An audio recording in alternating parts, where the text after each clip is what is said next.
where's the The audio? weird thing about this is that... What's up, guys? Good morning, good morning, good morning. Give me a second to get set up. Police say they don't know how long those men were tied up and were sitting there. Good morning. Beaten to death, 2 of them. They also said there's an additional victim that we didn't know about earlier when we were reporting the story over the weekend. These are the 2 men who were found dead in the rear yard of a house in Opalaka. This is a dangerous groups that we're dealing with now.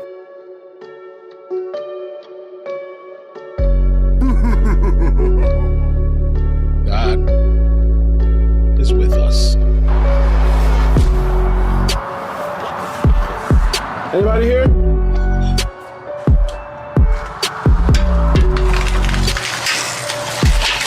Hello?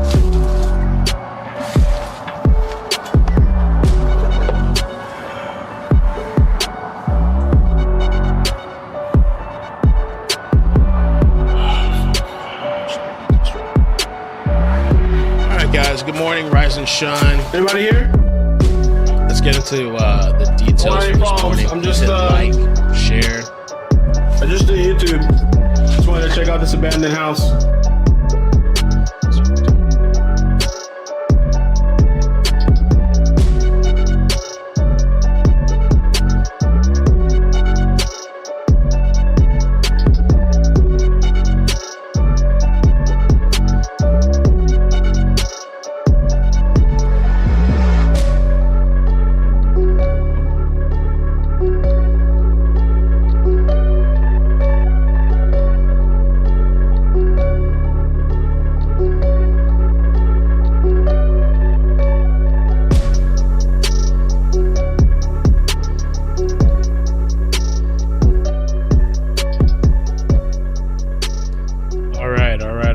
Everybody, good morning. Let me check in with you guys. I hope you're doing good. I might have to step away. I have the ADTs over here now, but I think we'll be good for the most part. And I wanted to talk about a couple of things with Jake, some of the updates, and yesterday with the whole thing of Brian Enton and the DA. Oh, Mama Mia. Oh, Mama Mia. If you remember, I covered this. I think I did this on the Clips channel. Enton, I think he broke the news. About the fake inmate in jail that supposedly Jake had confessed that he dumped the baby in the trash can and all this stuff. So Brian Enton broke that story. Now, the DA yesterday during the press conference said that it's not true. The reporters were asking about it. They said it's not true. And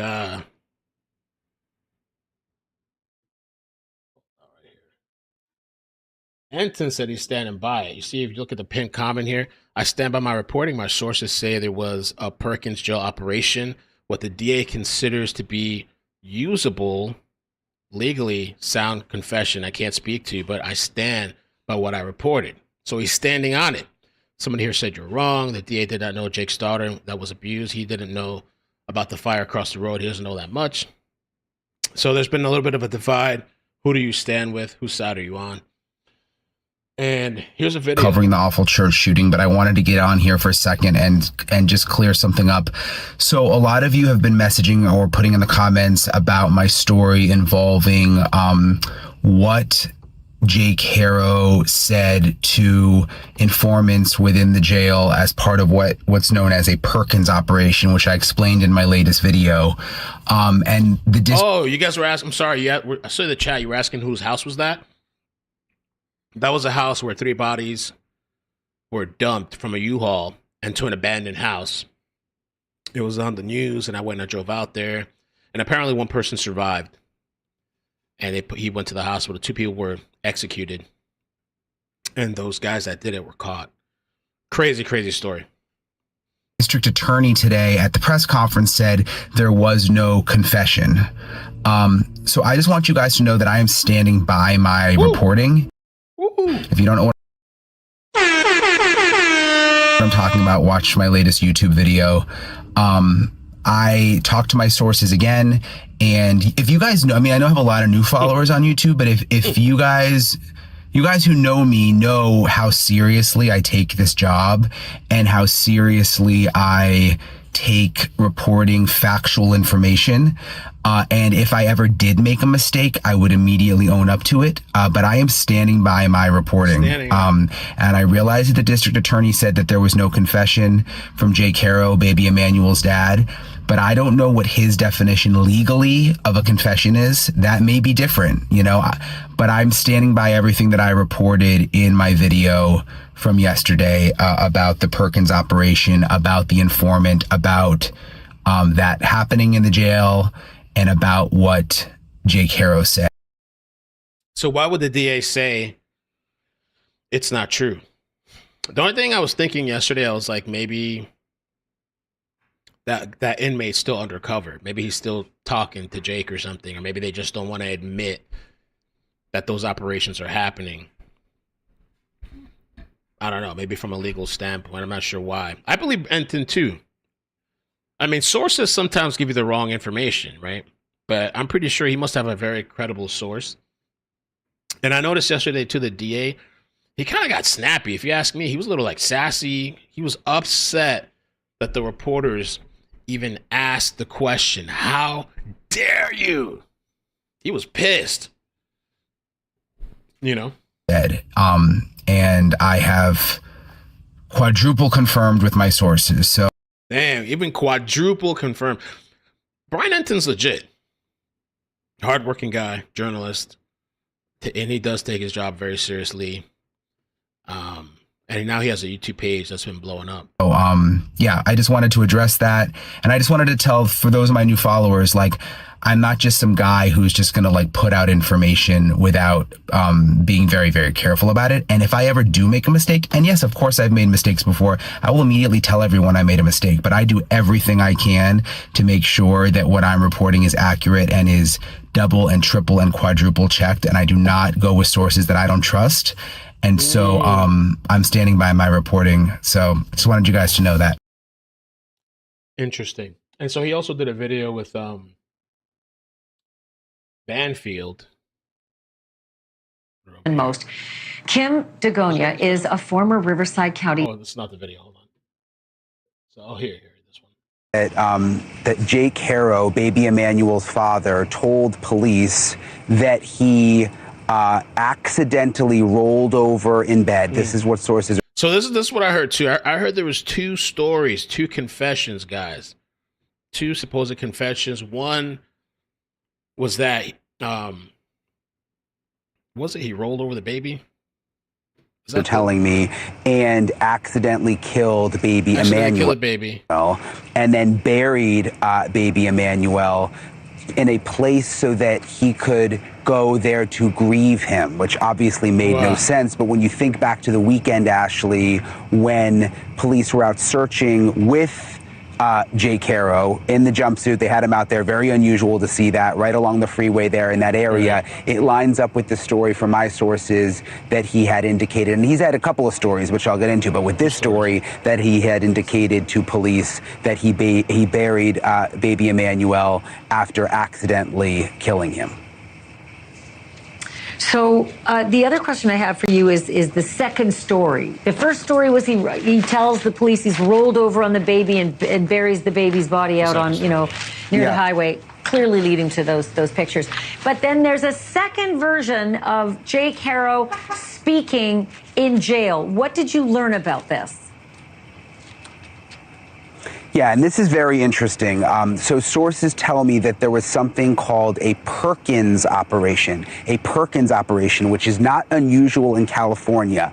And this is when either an undercover police officer or not a police officer, but an informant basically pretends to be an inmate in the jail to get information out of someone who is in custody. And I am told that there was a Perkins operation involving Jake Haro, and as a result of that operation, they got information, the detectives, that Jake Haro had killed Baby Emmanuel and had put, and it's awful to say, I mean, it's just awful, but had put Baby Emmanuel into a trash can. So I want to play something from the district attorney in this case, speaking to reporters earlier about the fact that they have a pretty strong idea of where they think baby Emmanuel is. Let's play that. We have a pretty strong indication of where the remains of baby Emmanuel are. That investigation is ongoing at this time. The filing in this case reflects our belief that baby Emmanuel was abused, a victim of child abuse over time, and that eventually, because of that abuse, he succumbed to those injuries. So two questions there. We have a strong indication of where the remains of baby Emmanuel are. How does that square with this story that police say Jake Haro told to, the plant in the jail that I killed the baby and threw the baby in a trash can? Yeah, I mean, look, they must have some other information, because when they're saying that there's been a history of abuse, whether it's information from neighbors or from, who knows, videos or phones or pictures or whatever, where they have now put together a timeline that baby Emmanuel was abused over time. But it's also interesting, Ashley, that at that press conference, the DA was specifically asked, did you get a confession out of Jake Haro? And he said no. And he almost seemed mad about it, that they were asking about it. And he said no, which would conflict, you would think, with my reporting. And I just want to tell you, I've double, triple, quadruple checked. I stand by my reporting. That's so weird, man. Yeah, yesterday they said that what led to baby Haro's death supposedly was prolonged abuse. And that Emmanuel was likely dead before the kidnapping story. I believe they said, so the timeline, they said, evidence suggests Emmanuel was last seen alive on August 5th, nearly a week before the incident. August 14th was when she claimed that, he was kidnapped. All this stuff happened. But they're saying August 5th. And now they're saying from yesterday that they have a strong indication of where the body is. Let me see what else. Yeah. August 5th, last seen. August 14th, kidnap claim.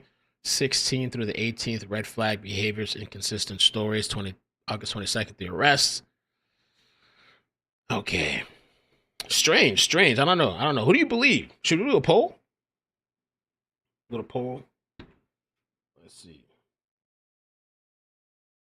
Go to poll. Who do you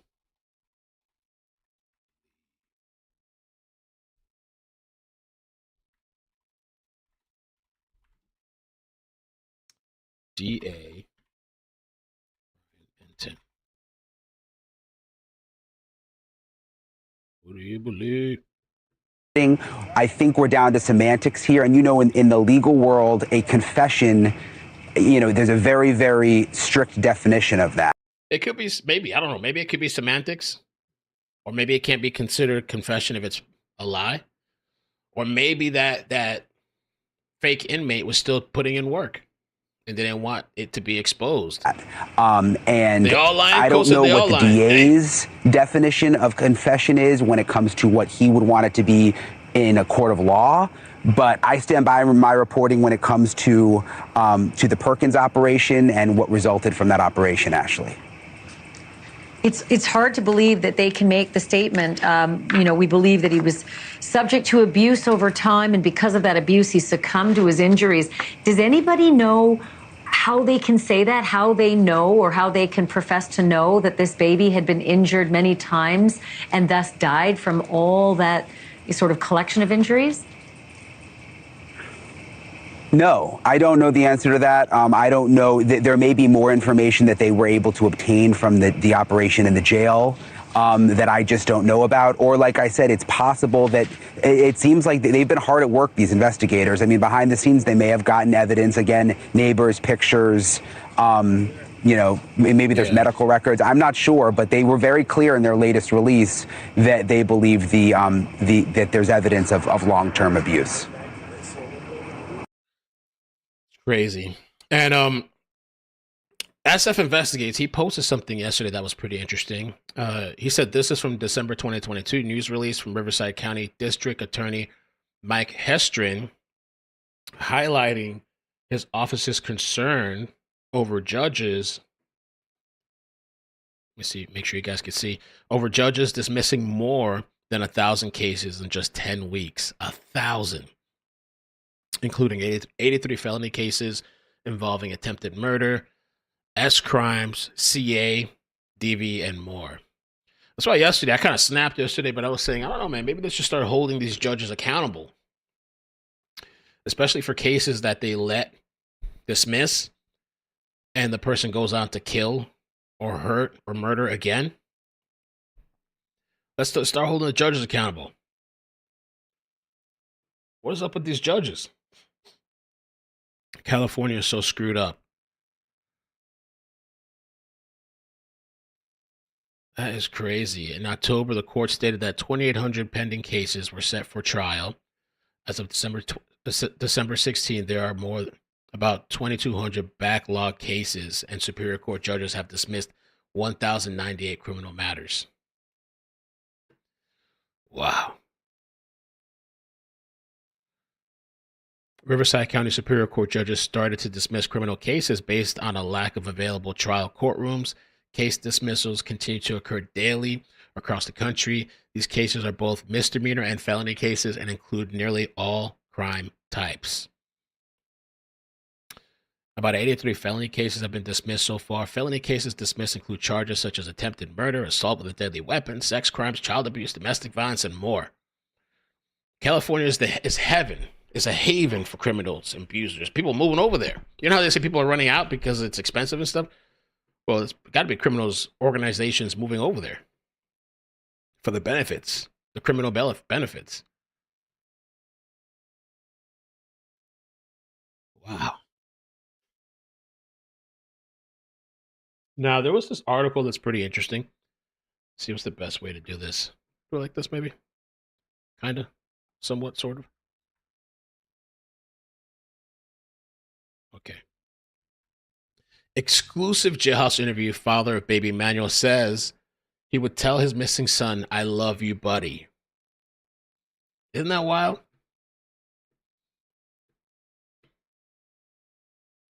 Jake Haro said in a Jailhouse interview on Wednesday, August 27, that Riverside County District Attorney Mike Hurston's assertion that Haro's missing 7-year-old son was a victim of long-term abuse was not true at all. So he's taken to the prison, to jail, to talk. It's not true, man. That's what he says. Not true at all, but Haro declined to discuss what role, if any, he played in the disappearance. We know that they both have bail set at $1 million each. Jake said little else about the case in the interview with a Southern California News Group reporter via video hookup with Larry D. Smith, Correctional Facility in Banning. I was looking to see where this video was at. If it's out, I haven't seen any video. And also, he said Haro would not say whether he led authorities to the Moreno Valley Badlands on Sunday, where he was spotted with investigators. He did say he has been completely cooperative with investigators. I want to talk about it, but I can't, referring to instructions from his attorney. I was told do not do press, even though he's doing press. Okay. Haro wore a red jail jumpsuit, indicating that he is in segregated housing for his protection. He said he had no contact with other inmates. Haro sometimes wiped his face with a white cloth. His eyes appeared to be red. Haro said he attended Banning High, where he played tight end and linebacker on the football team. During a 45-minute interview, he took the tissue and wiped his dry eyes and sobbed with no, I'm just kidding. Haro said the couple cares about Emmanuel. They attempted to schedule several appointments to inoculate the boy, but one hospital was continually out of vaccines, the dad said. They eventually switched hospitals and had an October 2nd appointment to get Emmanuel his shots. Rebecca claimed that Emmanuel was kidnapped and all that stuff. He talked at length about his child cruelty conviction in 2023, which he said prompted investigators to unfairly assume that he killed Emmanuel.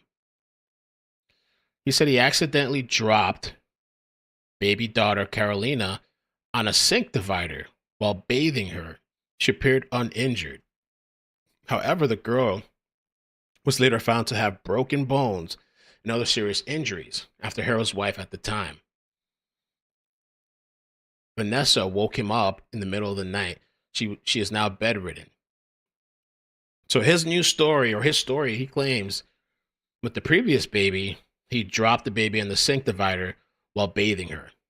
Just an accident. And she was later found to have broken bones.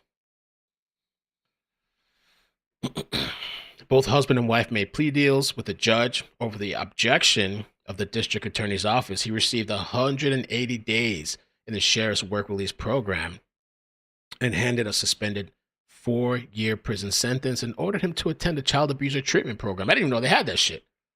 A child abuser rehabilitation program. It's a spa and some massages. Jake Haro said Wednesday that the sentence was fair. Of course he's going to say it's fair. He said he wanted to take the case to trial, but I pled guilty because I didn't have the money to go to trial. The judge said nobody would believe my side of the story. Somehow, they magically convinced me to take this damn plea deal. I was sick of court. The judge knows I didn't do it. They just railroaded me. I was the fall guy. Haro was hopeful on Wednesday that enough money could be raised, generally 10% of the bail, to free Rebecca, who he had wed 3 years ago. Rebecca is innocent, Haro said. The media is killing her. She's a beautiful woman. She loves her children. She's being held at the Robert Presley Detention Center in Riverside. On Tuesday, after the Haros appeared in court, separated from one another, Jake Haro said he encountered her after getting off an elevator.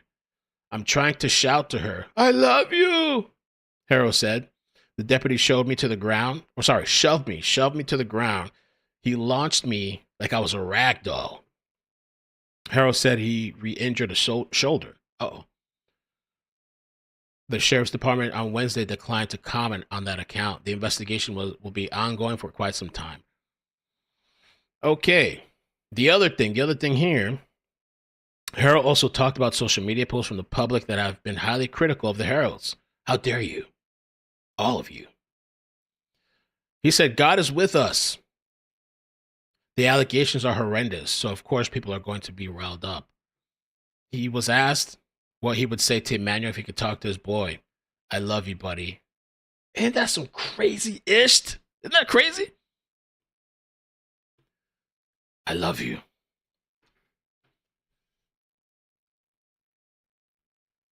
Okay.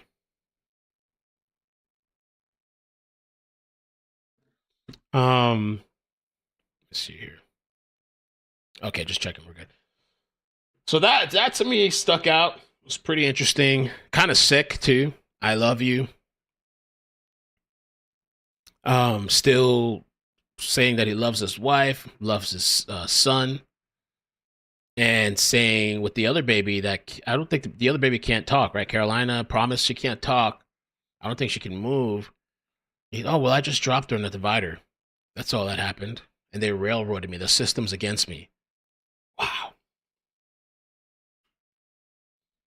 We are learning more about his father's violent past. Prosecutors say Jake Haro has a history of child abuse and should have been in prison. Chris Wolf is live in the KTLA News Center with the heartbreaking details. Chris? Yeah, they certainly are heartbreaking details, Cher and Micah. Tonight we are learning new details about baby Emmanuel. Prosecutors say he died after suffering long-term abuse.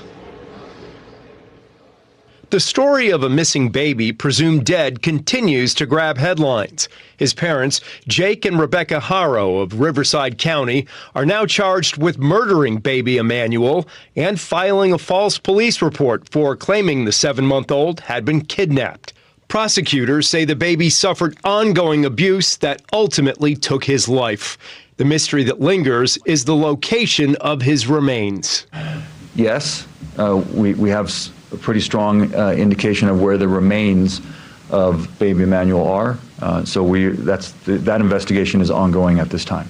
According to News Nation's Brian Enton, who quotes a secret source, Jake Haro told a fake inmate, a jail plant, if you will, that he killed baby Emmanuel and then placed his body into a trash can at the family home in Cabazon. Enton claims the confession was part of a Perkins operation, when law enforcement officials use a fake inmate to gather information. This Perkins operation came after, I'm told, Jake Haro confessed to police that he rolled over in bed and killed the baby by accident and then buried the baby. That story, I'm told, police believe was all made up. Enton also said police that he rolled over in bed and killed the baby by accident and then buried the baby. That story, I'm told, police believe was all made up. Enton also says his source explains authorities used a Perkins operation with Rebecca Haro. However, she is sticking with her story that a stranger kidnapped the baby. The Riverside County DA disputes any claims of a jailhouse confession. We do know Jake Haro was convicted of child cruelty in a 2023 case involving his daughter from a previous marriage. There is absolutely nothing worse than harming a baby. Broken bones, injuries, life-altering trauma. Yeah, so this, despite Jake being told not to talk to the press, he sat down for a Jailhouse interview and spoke. Oh, wait, my camera's off. What the hell? I didn't realize that. My camera went off. Uh-oh. What happened? So despite this, all this media stuff, he's still talking with press. Maybe he wants to clarify his story, or he's worried about the public perception, especially about his wife. Media's killing her. She's a beautiful woman. How could you? How dare you? How dare you judge? You guys are being judgmental. Let me see what this lady had to say too. Hey, you guys! I wanted to jump on watch this. And just kind of go through all of my comments, all of my message, everything. Yeah, we watched that yesterday. Okay. So yeah, that's pretty much the update. Really kind of interesting. Oh yeah, he posted this too. Hold on. SF posted this as well. This is from the Register of Actions in Jake Haro's case for a horrific 2018 abuse charges. A mandatory settlement conference was scheduled 6/8/2023, and on that date, Jake changed his plea to guilty. Judge Dwight Moore presided that day and sentenced Jake directly by bypassing the DA to 180 days of work release and a few years probation. Wow. This was the sentence for pleading guilty to leaving a 10-week-old baby permanently disabled from beating her so badly. Wow. The Riverside County DA's office objected to the sentence and put the objection on the record. The judge went forward with the life sentence anyway. What is up with these judges? Dwight Moore. Wow.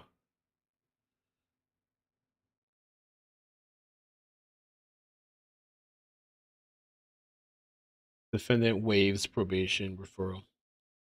Okay. Prohibited from firearms. That is insane, man. I wonder if these judges ever think anything afterwards. Do they feel kind of guilt, remorse, or anything, or they feel nothing? What is the point of these people being in there?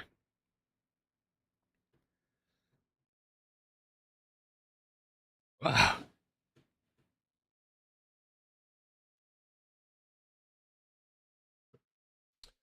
All right. All right.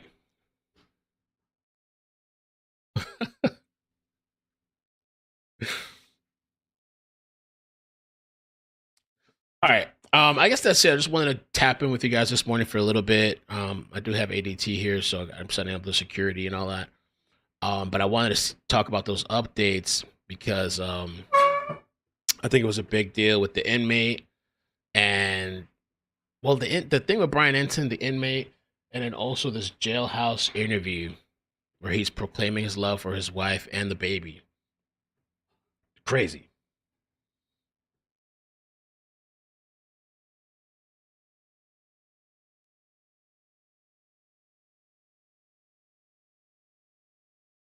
Yeah, she sent him a message too. First, she sent him a message by saying he was a great father.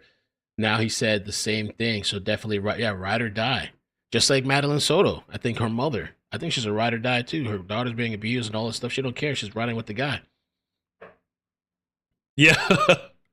Pass through lasers.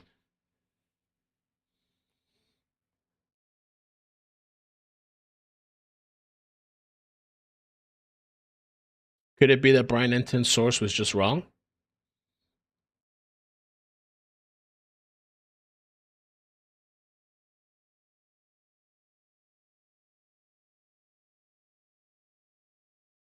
Oh, good point, Jamie. Okay, I didn't think about that. Good point. Jamie said he's in solitary. He's in red. Who did he confess to? An imaginary person.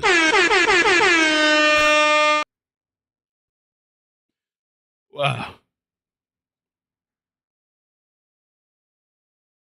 And that whole thing yesterday was so crazy with the active shooter, the trans shooter. Oh my gosh. And the manifesto and all the stuff that was left behind and all the messages and videos and guns and clips and wow. Yeah, Jake mentioned hoping to get enough money to be raised for Rebecca. Yeah, that's what I'm saying. Yeah, exactly. Is there going to be a GoFundMe? I wouldn't be surprised.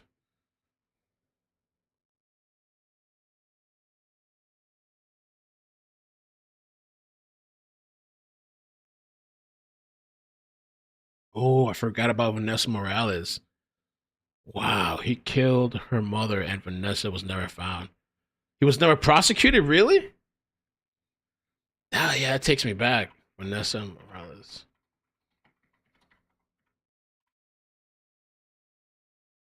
Oh my gosh, yeah, that was a really sad. I remember that little girl. Young girl remains missing since 2019. Murder of mother by her father. Wow. There's a picture of her. Oh, they need a picture of the little girl. That is crazy.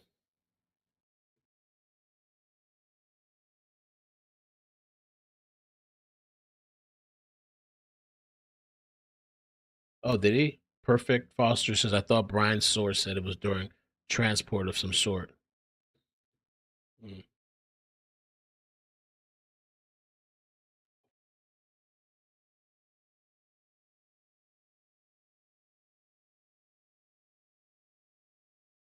All right. Well, I will catch you guys later. I'm going to take care of a few things. We'll see what happens today. Yesterday was crazy in itself. But I'll keep an eye. My camera internal temp high, allow it to cool. I got to figure something out with the camera. It's overheating. Uh-oh. What happened to the new camera? I thought it was supposed to be gangster. Overheating. All right, I'll catch you guys later. Peace. Bye. Bloop, bloop, bloop.